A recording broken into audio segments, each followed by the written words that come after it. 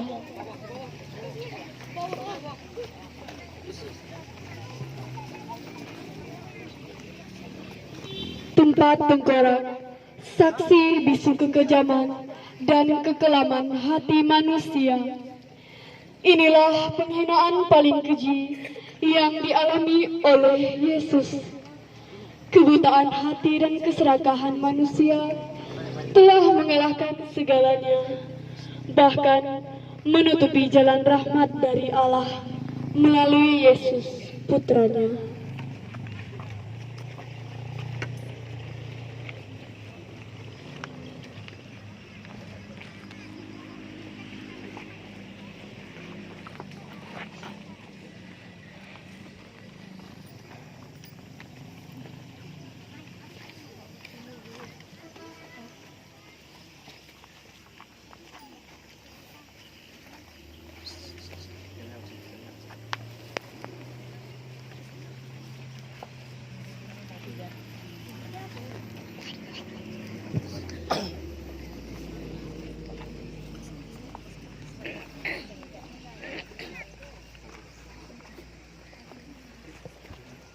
Tangan dan kakinya ditembusi paku-paku dosa kita.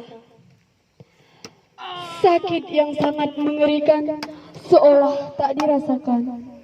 Walaupun menderita maha sakit, namun sepatah kata umpatan pun tidak ia ucapkan, meski dalam hati sekalipun betapa ia menderita.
Ya Bapa, ampunilah mereka, sebab mereka tidak tahu apa yang mereka perbuat.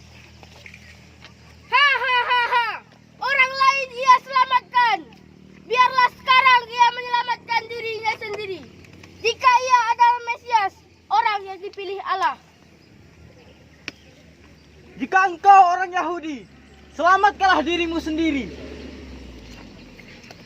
Hah.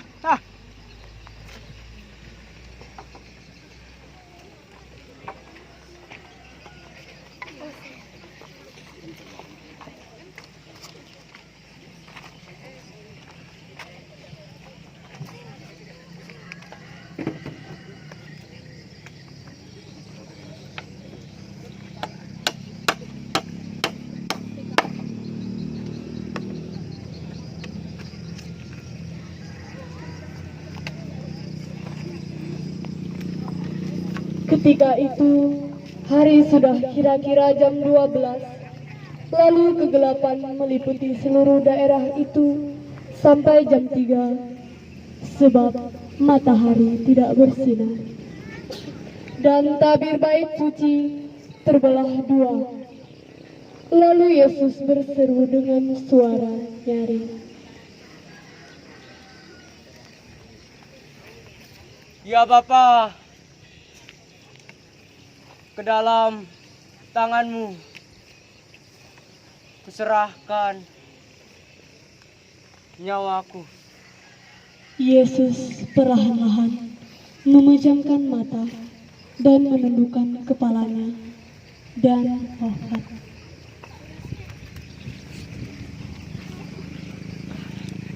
Mari kita semua mengambil tempat untuk berlutut.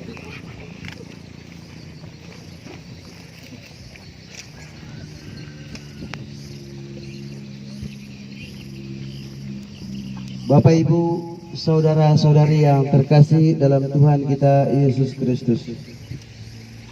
Kini kita telah sampai di atas puncak Golgota, puncak di mana tujuan akhir dari prosesi jalan salib Yesus hari ini.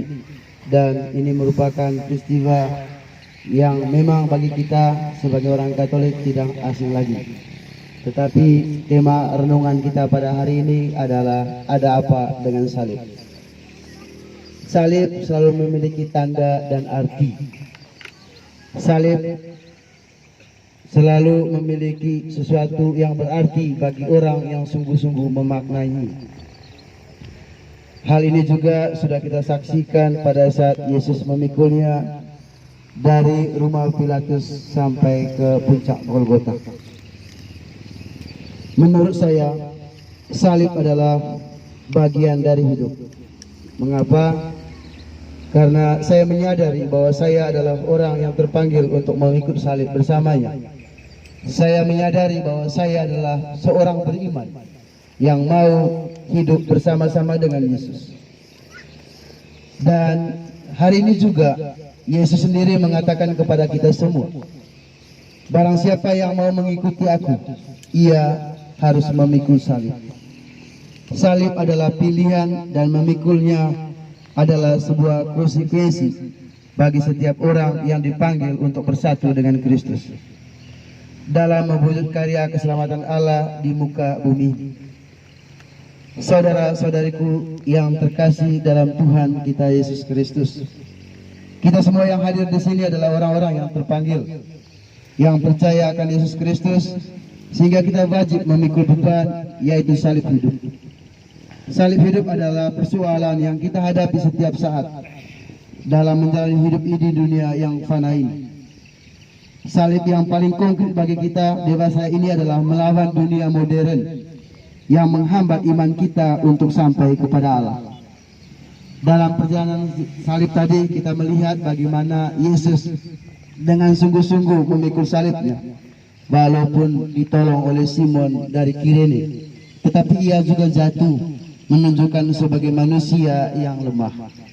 Di samping itu juga, walaupun begitu banyak orang yang membenci Yesus, yang tak henti-hentinya berteriak untuk salibkan dia, tetapi ada juga wanita-wanita yang peduli, Ada juga orang-orang yang peduli dengan kita sekarang tinggal mengambil posisi yang mana?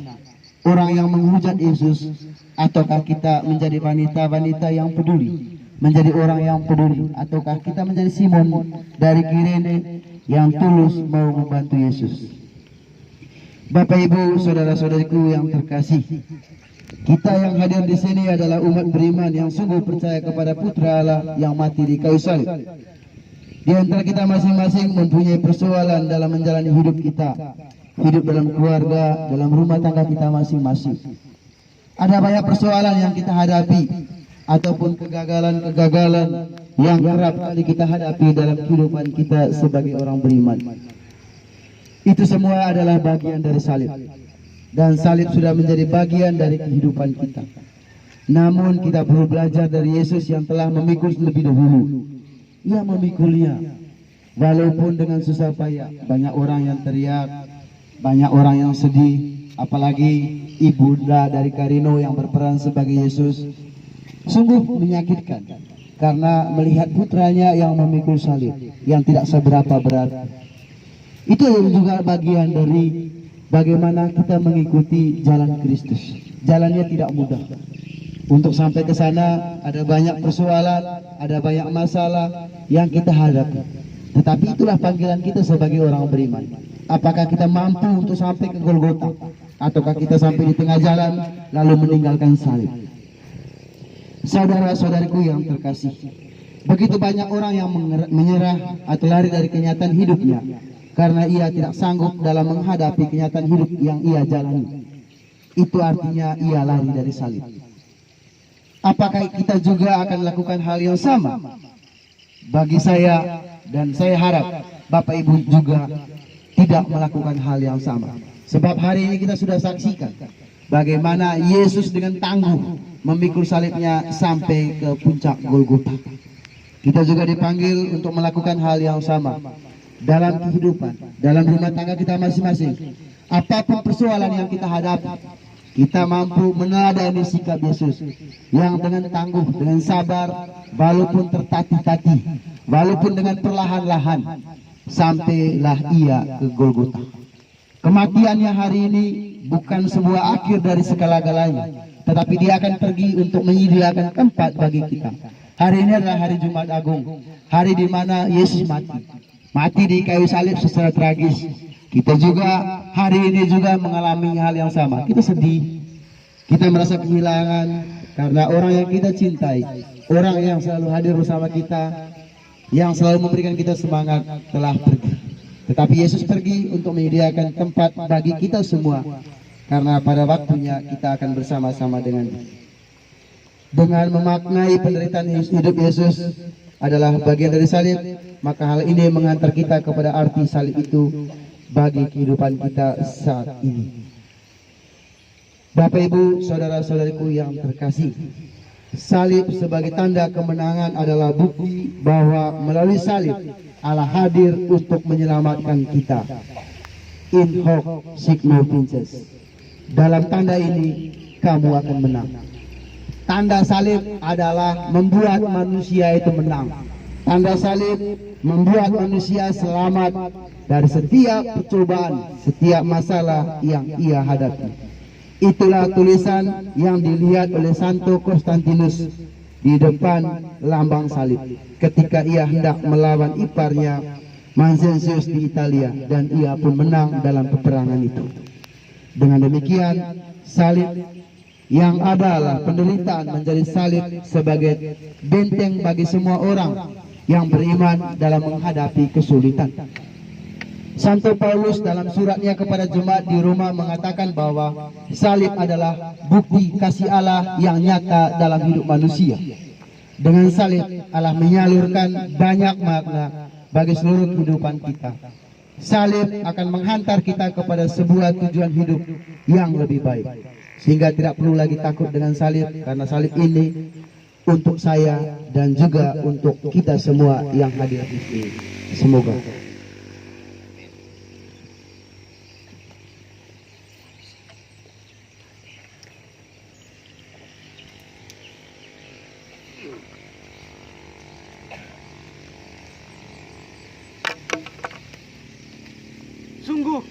orang ini adalah orang benar.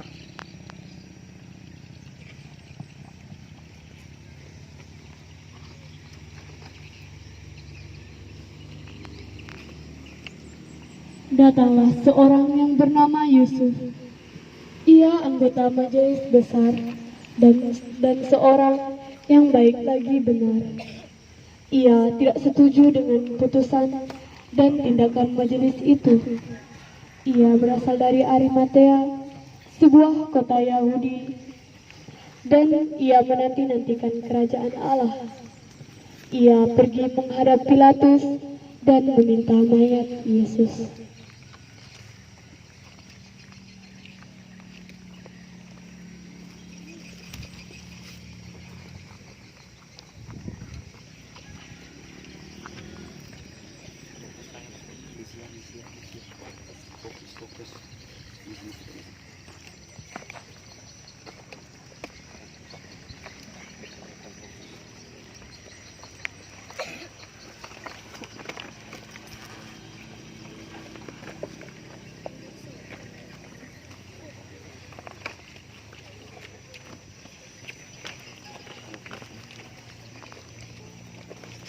Maria, sang ibu kini menerima sang putra dalam pelukan seperti dahulu.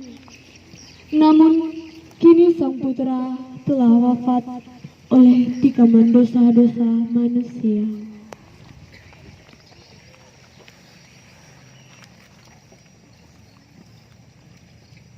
Dan sesudah ia menurunkan mayat itu, ia mengapaninya dengan kain lenan.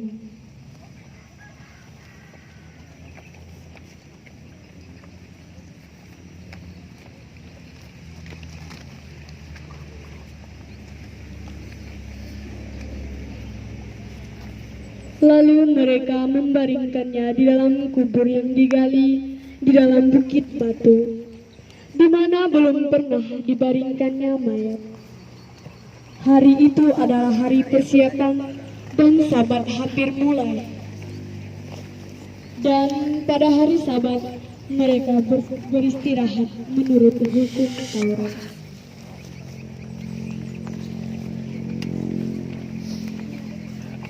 Saat terakhir dalam kehidupan manusia memegang peranan penting yang sangat menentukan. Tapi pada saat itu, kita sering tidak mampu berbuat apa-apa. Kini jenazah Yesus menuju tempat pembaringan terakhir dalam sebuah kubur batu, dan kubur itu ditutup oleh batu besar sebagai pintu kubur. Yesus memang telah terbaring di sini, namun bukan untuk selamanya, melainkan hanya untuk sementara. Pada hari ketiga, ia akan bangkit dengan kemenangan jaya, mengalahkan kematian dan alam maut, dan menjadi raja cinta kasih sejati dari Allah. Marilah kita berdoa. Tuhan Yesus Kristus, kami sudah melewati semua prosesi jalan salib-Mu hari ini.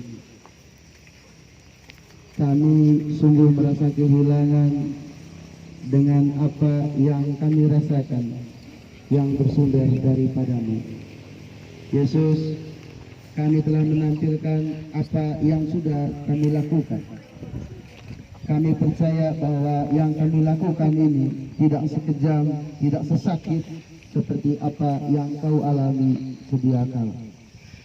Namun kami percaya bahwa Engkau akan pergi dan akan menyediakan tempat bagi kami. Dan di sanalah akan ada sukacita dari kami semua dan bersama-Mu. Yesus, hari ini adalah hari di mana Engkau akan mati dengan melalui cara yang tragis. Kami berterima kasih kepada-Mu. Karena ini adalah pengalaman iman, pengalaman di mana kami sungguh mencintai Engkau.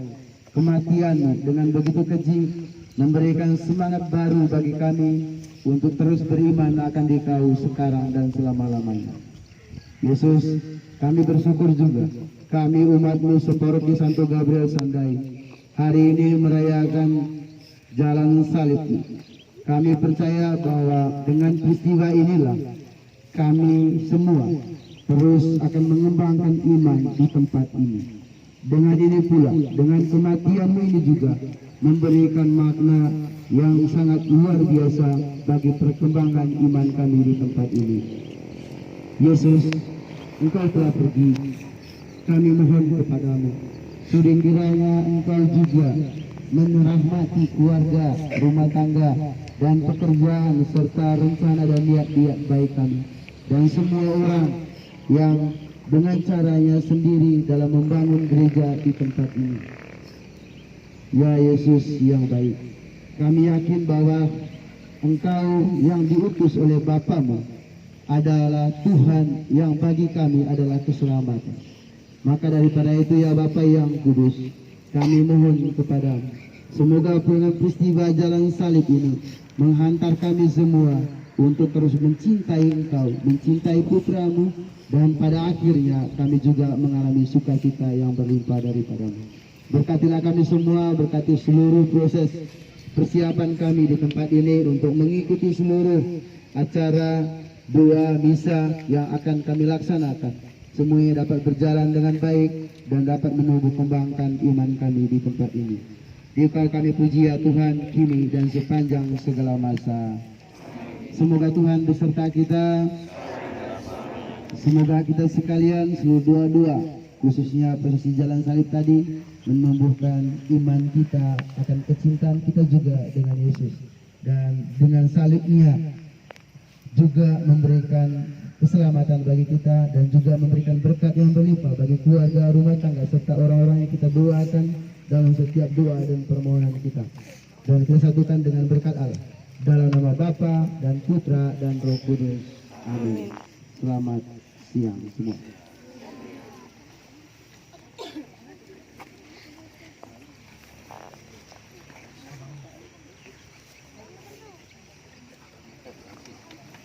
Sudah selesai, silakan kembali. Segala